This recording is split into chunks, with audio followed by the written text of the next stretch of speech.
Before you start treating your roach problems, you need to watch this video because I'm going to tell you exactly what to do and why you should do those things. So before you do anything, before you buy anything, watch this video. Let's get into it. First thing you need to do, like I said, before buying anything, you need to scout your home. What do I mean? You need to find exactly where the roaches are coming from, where they're nesting at, the hot areas that they are in. We are not going to spray the whole house in hopes to get rid of them. We're going to spray areas that we know they're in because we're not going to hit them, spray them, and take them down in a timely manner. Spraying the whole house, it's not like that. It's a waste of chemicals, waste of money.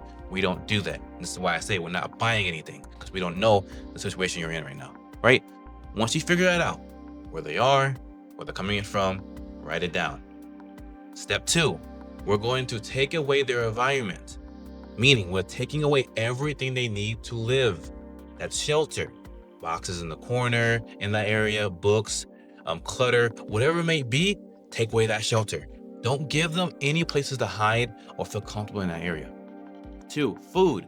If you have food left out, seal it up. Food in the cabinets, anything they can get into, close it with a good container so they can't get into it. Dog food should not be left out overnight. Garbages should be emptied every night so they can't eat the garbage.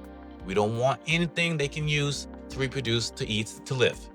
Number 3, take away the water. Same thing with pets, no water bowl, no water in it. Wipe it dry, not even a speck. They can survive off of that. Nothing.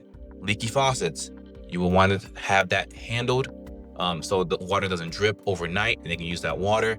Wipe out the sink, no water left over. The counters, no water left over. We don't want to give them anything that they can use to survive. We just want to starve them and dehydrate them. Granted, starving roaches and dehydrating roaches is not a good tactic. I'm just saying this right now so you can have a clean slate. And when you do use the chemicals you use, it'd be an easier application. You don't have to worry about it. And the reason why I said we can't starve them off, roaches literally can eat the dead bodies of other roaches or the feces and get their nutrients from that. So I'm telling you to clean is not because I want you to starve them out. I want you to get everything clean. So when you put the stuff down, I suggest you'll be ready, right?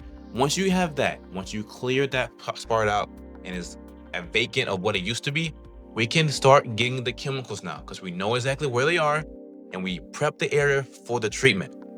Number 3 is using the chemicals we use. Now the chemicals vary. Yes, it's universal chemicals you can use for every infestation, but some are better than others. For instance, if you use bait for a heavy infestation, that's great. They're going to instantly find it because you're putting it in the right areas where they are. Now, if you have a low infestation, when you're seeing one here and there, or a few couple there on the counter, and you place it where they're walking, they're less likely to find that bait because there's less of them, and it might dry out and won't be touched at all, and it's a waste of placing bait. So if you have a low infestation, bait shouldn't be the main focus you should have. But a high infestation, you want a bait that takes them out with an IGR, right? An IGR is an insect growth regulator, which stops them from growing, reproducing, and the whole colony collapses, right? Some baits have that. Look for that. It has it in there, right? And you want 2 baits. You want 2 baits with different active ingredients. Active ingredients are the ingredients that actively affects the roaches, right? So you can get an Avion, then another one from another company.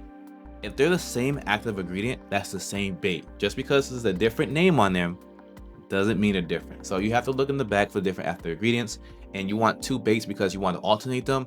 Roaches have a high tolerance, a high immunity rate when you use the same thing, and we're trying to avoid that. And if you have noticed in the past that you use bait and they stop taking it or it's not working, that's why. They got immune to it. It is not gonna work no more. You have to try something else, and that's why you have to do it right the first time, or it's gonna be harder the second time, right? Now, with an IGR, there is the bait kind, right? You tube of bait, you put it down, but there also is a liquid kind in a jar you can pour with the spray you can mix it with, or is the pad, right? I use the jar you can mix it with your spray. I personally like that one better. I like spraying things more. That's just me. But there's a gentle pads you can put where the roaches are, and that I heard that will work. I just don't use it. I'm just giving you options which you can use, right? But I will say with a heavy infestation, IGR works wonders. It takes 2 weeks to take a full effect, but when it does, it does. I wouldn't suggest IGR with a low one just because it's not going to do very much because it's not that much activity as it is.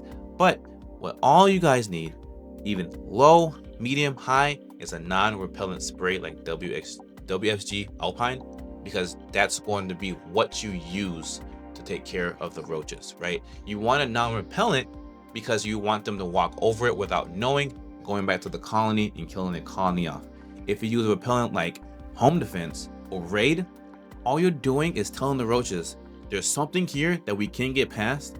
Let's go into another route, another room, and live there for a while until this is gone away. We don't want them to know what's going on. We want to attack them and get them out of there easily, quickly, and quietly. That's what we want. So make sure you find a non-repellent spray like WXG Alpine. Alpine is a beautiful topic, beautiful chemical we want, right? Once you have all that done, you will place some glue boards around certain areas. Once you place the glue boards, this is to monitor their activity, which gets us to step 4. You want to note everything that's going on. You want to note how the chemical is working. Are they taking the bait? Anything like that.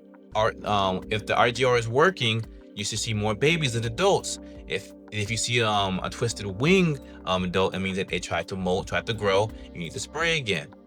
It's not, they're getting unable to reproduce is what we want. So more babies is better. You want to see only babies on a glue board and consistent like that, because you keep doing that, slowly but surely, they're gonna stop coming, stop reproducing, and ultimately stop being there, right? That's what we want. And also, you also want to know if they are taking the bait, like I said, you want to know, because if they're not, you don't put more down because you're just wasting chemicals at the end of the day.